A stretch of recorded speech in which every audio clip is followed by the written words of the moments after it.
ciel bleu vole en silence.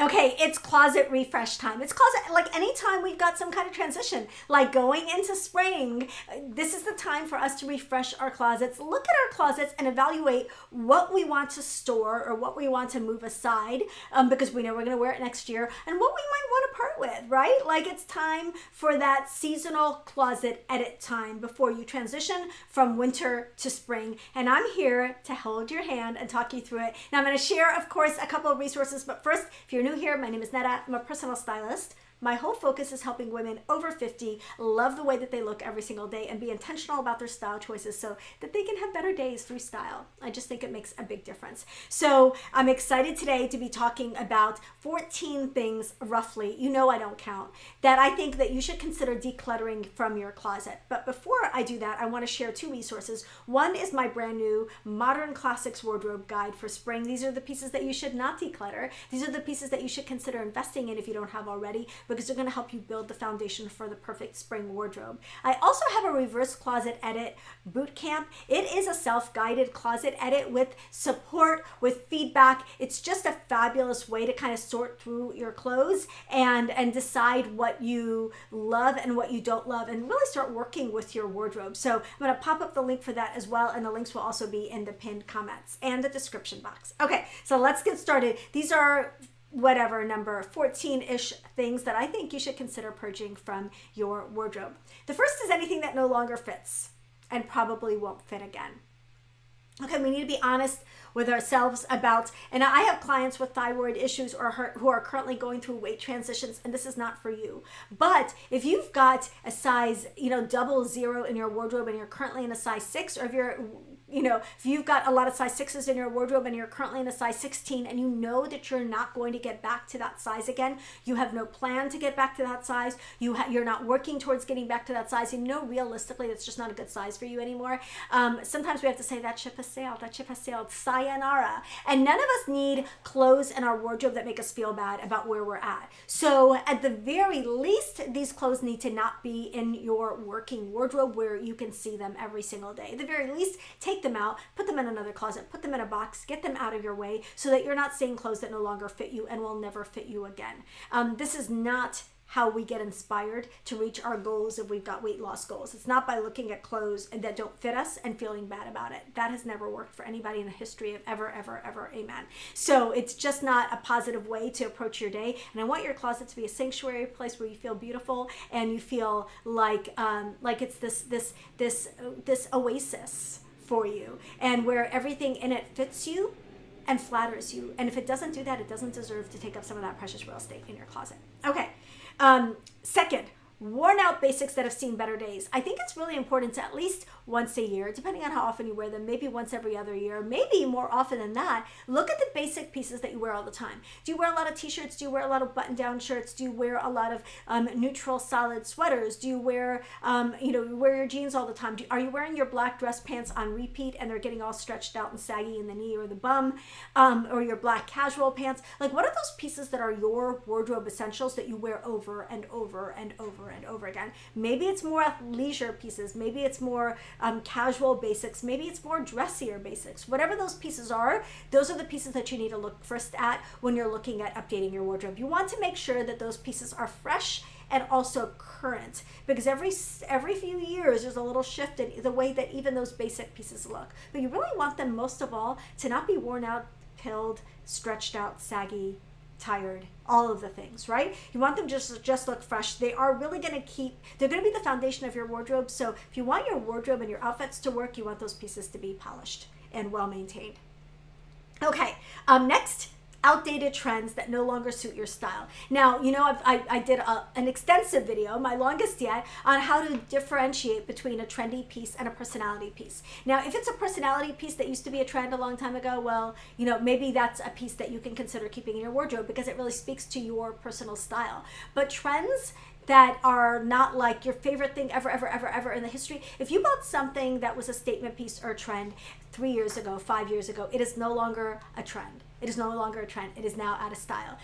Unfortunately, that's kind of what happens with trends. So trendy pieces do not last. So trends are things that we're going to need to cycle through our wardrobes relatively quickly. So if you don't like that process of kind of things coming in and things coming out, then I would definitely suggest building your wardrobe on modern classics. Those are pieces that are going to have a much more timeless life. But basically, outdated trends that no longer suit your style, definitely something we should be purging. Next, shoes that are uncomfortable or worn out. You really want to look at the condition of your shoes and assess the condition of your shoes. If you know a good cobbler, maybe they can resole some of your shoes, they can freshen up some of your better shoes. But you really want to look at them, like run down heels and scratched up toes are an instant outfit killer. They really are. And they can make us look sloppy and unintentional and not at all chic. And so it really just a little bit of shoe maintenance goes a long way in keeping your shoes ready to wear and ready to style. I mentioned this in a recent workshop, but there are wipes that you can use now to clean out the insides of your shoes.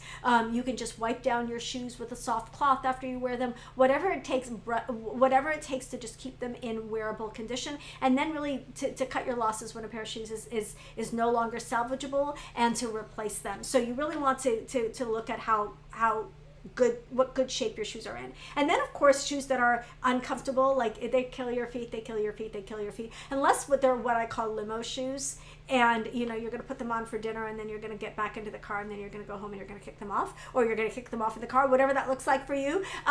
If they're shoes that you're going to wear for very short periods of time, maybe that's okay. But most of us are never going to reach for the really painful shoes in our wardrobe, so there's no point in pretending we're going to wear them if we're not really going to wear them. Okay, number 5, pieces you haven't worn in forever. I'm not going to say a year. I hate that number. I hate it when people say, oh, if you haven't worn it in a year. Well, sometimes it's that the occasion hasn't arisen to wear it. Like maybe it's a dressier item. Maybe it's a more costumey item, like something that you wear to special types of events.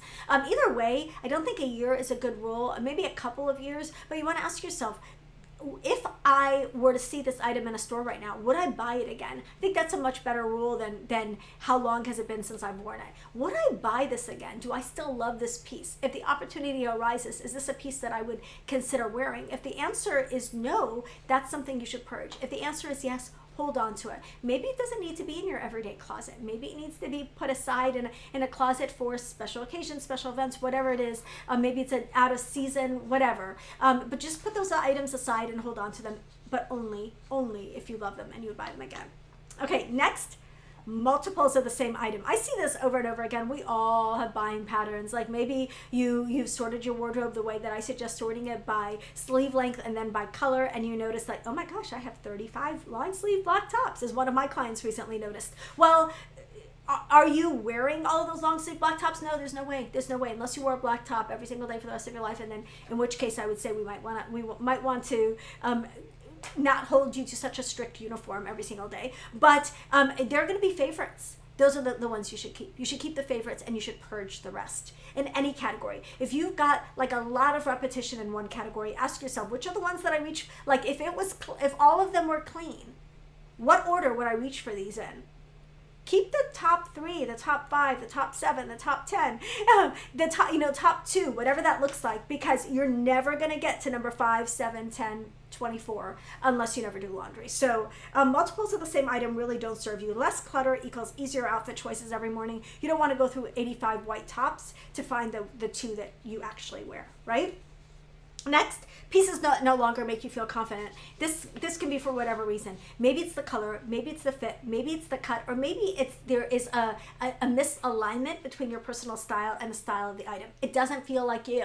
That's a fancy way of saying it doesn't feel like you, and you feel off in it, you feel awkward in it, you feel weird in it, you just don't feel like yourself in it, and that's an instant confidence killer. Whatever that reason is, maybe it's something that you feel like highlights a part of your body in a way that you just don't love to show that part of your body off. Maybe it's maybe it's the fabric, maybe it's the fit, maybe it's the cut. Whatever reason, clothes that don't make you feel confident don't deserve a place in your wardrobe. Next, clothes that require too much fuss. Oh my goodness, we should not need a PhD in origami to put on certain clothing. Like we should not. Like if you have to constantly mess with it and constantly readjust it, that's a confidence killer. Fussing with your clothes after you've put them on is an immediate confidence killer. There's a woman in my community, shout out to you, Becky, who says, I don't mind zhuzhing my clothes, but I don't want to futz with my clothes. And it's really like that constant, like doing this business. Oh my goodness, just kills your vibe, kills your day, right? So clothes that require too much fuss, either they're very, very high maintenance to take care of. They need constant adjusting. They need special undergarments. They need very regular dry cleaning. Like maybe it's a white dry clean only dress that you just you always have to think twice about wearing. You rarely wear it. It's not worth the hassle. You want to focus on effortless, comfortable pieces that you can just throw on and go. Not everything in your wardrobe is going to have that throw on and go ease, but you do not want something that you've got to overthink, and you definitely don't want something that you have to adjust after you've put it on. Okay, next, jewelry and accessories that you never wear. If you're having a hard time with these, because jewelry is one of the least fun things to purge, I'm sorry, it's such a pain. Jewelry and accessories can be so overwhelming because so many of us have so many of those pieces, but you want to ask yourself, are these pieces that I wear? Or are these pieces that like if it's old junky costume jewelry, that needs to go. If these are special pieces or interesting pieces or personality pieces, but you're not currently wear them, then maybe you can store them out of sight and revisit them every 6 months. Like, you know, like you're revisiting an old friend and then considering whether or not those are pieces that you want to bring back into your wardrobe. But jewelry and accessories can easily get overwhelming. I'm actually about to do a purge in my own closet or my own jewelry drawer right now, because then you don't see the things that you really want to wear and the things that you're excited and that you're reaching for all the time. So you want to regularly evaluate your jewelry and accessories so that the pieces that you're reaching for are front and center.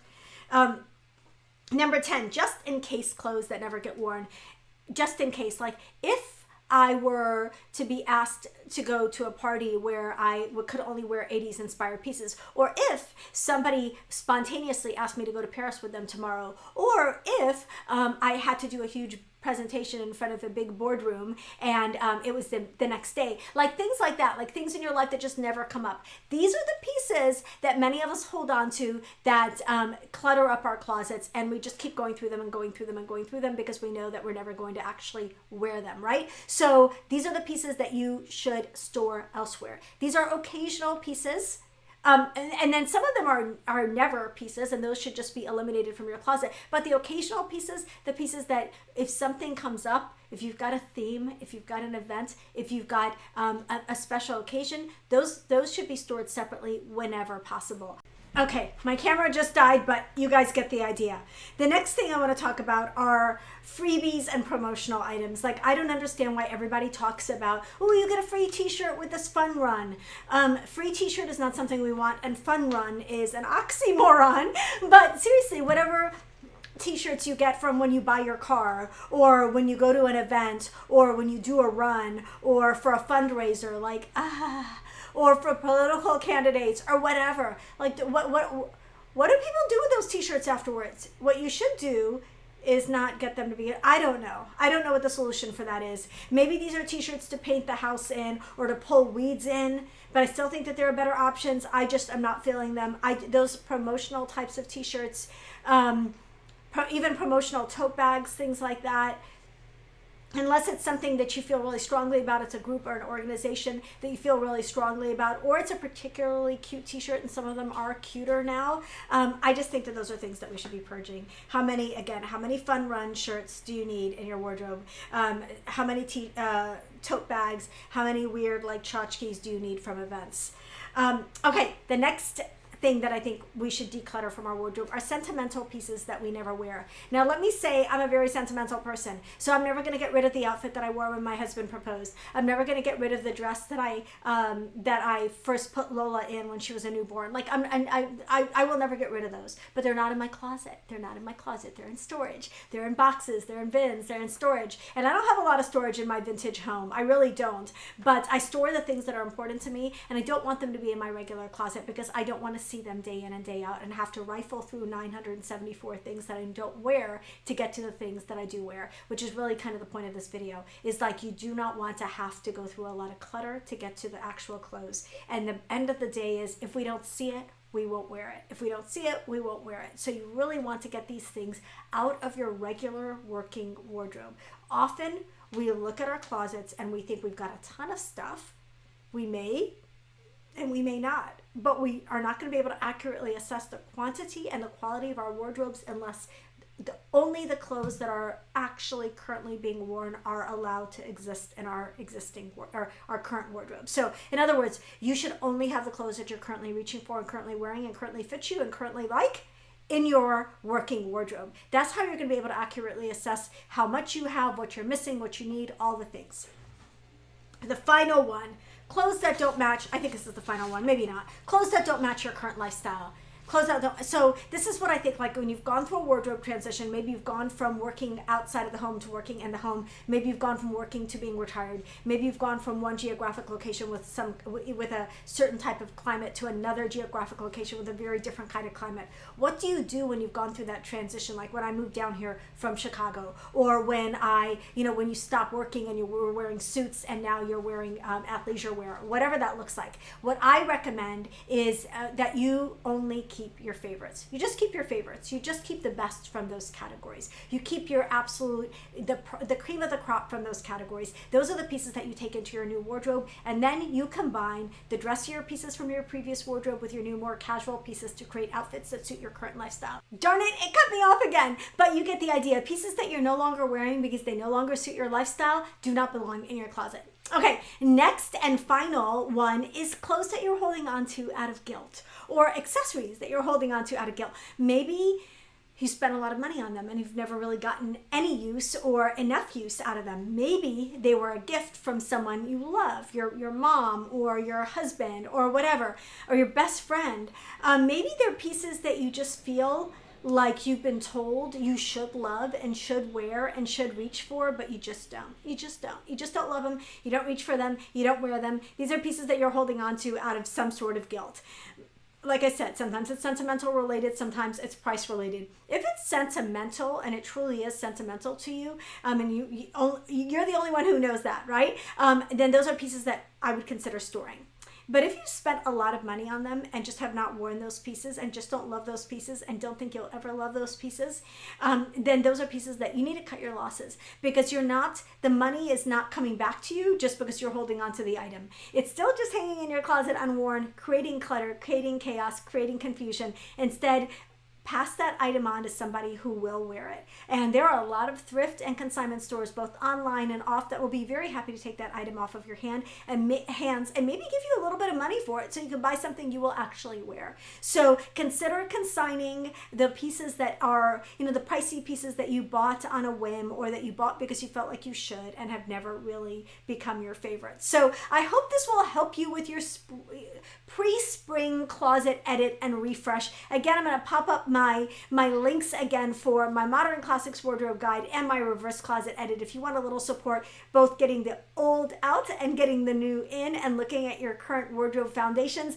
I would love to help you with both of those. Don't forget to like this video if you liked it. If you want to see more videos on maintaining your wardrobe, editing your closet, all of the things. And then, of course, don't forget to subscribe, because I want to keep hanging out with you. Love you guys. I'll see you in the next one.